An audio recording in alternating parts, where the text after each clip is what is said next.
ठाण्यामधला हेर रवींद्र वर्मानं पाकिस्तानी एजंट्सना दिली होती तब्बल 14 युद्धनौका आणि पाणबुड्यांची माहिती। हनी ट्रॅपमध्ये अडकून वर्मानं केली देशासोबत गद्दारी।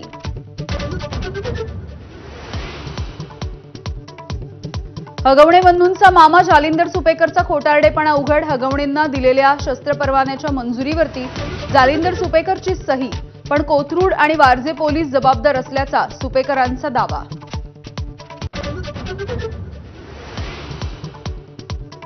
पुण्यामधील हगवणे बंधूंच्या अडचणींमध्ये वाढ। खोटी माहिती देऊन शस्त्र परवाने मिळवल्याच्या प्रकरणी शशांक आणि सुशीलच्या विरोधात गुन्हा दाखल।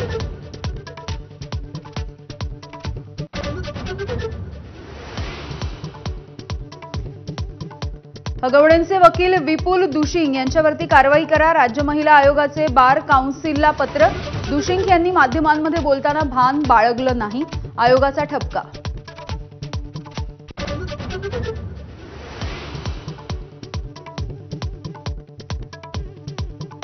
शरद पवार आणि अजित पवार यांच्या एकत्र येण्याला सुनील तटकरे आणि प्रफुल्ल पटेल यांचा विरोध।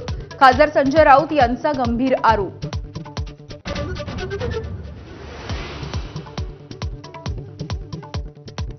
सरकारी महिला नोकरदारांनी लाटला लाडक्या बहिणींचा लाभ। 2652 महिला नोकरदारांनी घेतले 9 महिन्यांचे हप्ते।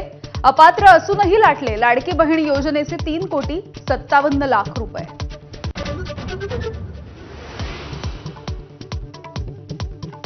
मुंबईमध्ये 481 धनाढ्यांनी थकवला 14,000 कोटींचा मालमत्ता कर। मुंबई भाजप उपाध्यक्ष रवी राजा यांच्याकडून कर बुडव्यांची यादी सादर। कर वसुली करा, रवी राजा यांचं मुख्यमंत्र्यांना पत्र।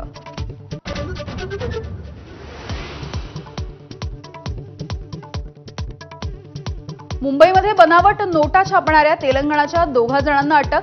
500 रुपयांच्या 19 लाख रुपये किमतीच्या नकली नोटा जप्त। नोटा छापणारं मशीन सुद्धा घेतलं ताब्यात।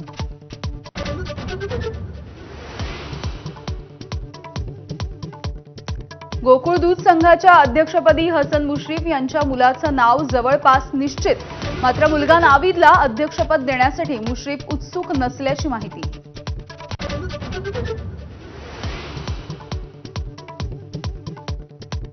कोल्हापूरमध्ये 40 वर्षांच्या महिलेला साखळदंडानं बांधून ठेवल्याचा धक्कादायक प्रकार उघड।